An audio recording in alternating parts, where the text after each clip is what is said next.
Are you bad at art? Are you tired of being garbage at drawing and want to improve this fresh new year? Well, guess what? We're the same. And for the past 2 years of art, here are mistakes that you should know and avoid while learning art this 2026. So last year, when I was in the middle of working through a mini-series with my friend, there were times he would ask me to draw something that was above my current skill. And of course, a common reply I would give is that I haven't studied it, so you gotta wait till I learn it. And surprisingly, what he replied to me afterwards shifted my entire view. He told me that you have to draw it at some point. If you've been wanting to study or learn something in art, don't wait for the perfect time to start drawing, because you're basically waiting for nothing. The moment that inspiration hits you, grasp it, because the only thing that's left is for you to make a move. You won't know what you can do if you never tried in the first place. Just as I never expected myself to be able to draw things that's outside my current studies. Birds, houses, imaginary characters. All of this were beyond what I know and practiced. And yet, I was able to do it. All I really needed was a push. And I'm sure you feel the same way. Waiting is a deadly illusion. Wait too long and you basically missed a ton of opportunities. That's why when I first started getting inspired by this one Japanese artist drawing backgrounds, I did not hesitate.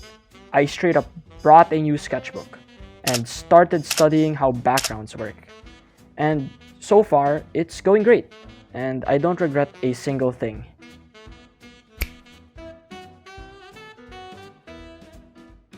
I'm pretty certain that we're all somewhat guilty of this, where you see a mistake, you see something that needs practice, but you choose to ignore it.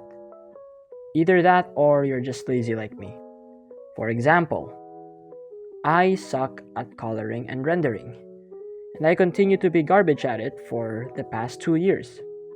You would think that since I'm bad at it, I would try to practice more, right? Wrong. I spent the rest of my time honing skills that I'm already good at. I was basically tricking myself to think that it's good enough. And now, whenever I try to make a full illustration, the lines and sketch are really good, but the rendering and color is lacking. It held back so much potential that could have been there.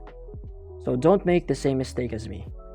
Prioritize the skills you lack and not the skills you already have. And of course, now that I mentioned that I suck at coloring and rendering, I plan to study both of it this year. So stay tuned because I'll probably end up discussing it as well.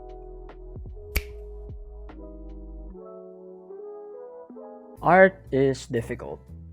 We all know that. At times, it can be time-consuming, it can be stressful and tiresome, and it's the undeniable truth. That's why make it a habit starting now to set a good mindset before starting anything. Before studying, before warm-ups, before sketching, all of that. Because your mentality affects the way you solve your problems, the way you piece things together. Do things that will motivate you, things that will inspire you to improve more before you start all of this practice. Because a lot of artists give up for reasons like not being good enough or I can't see the progress.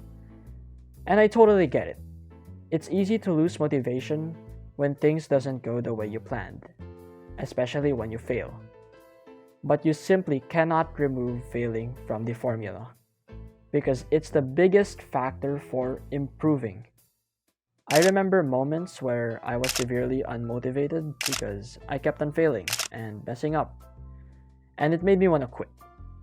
So at times like those, what I do is I take a step back and just do things that will make me feel at ease before starting again.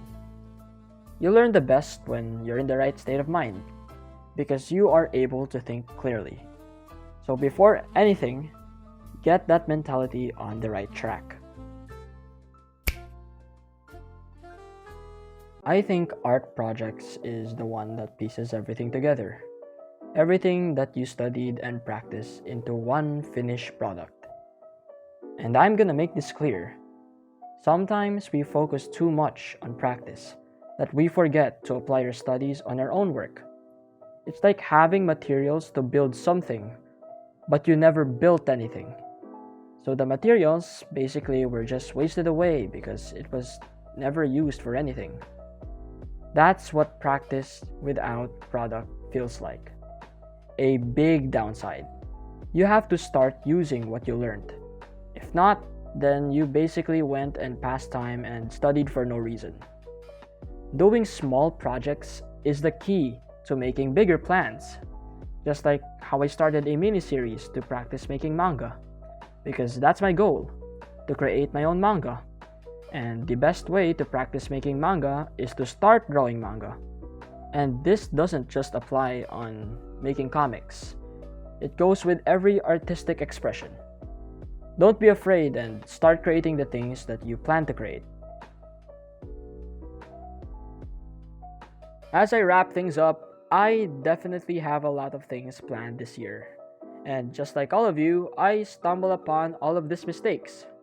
That's why I wanted to share it, and I really hope this helped. Anyhow, thank you guys for watching, and I wish you all the best. See you guys soon.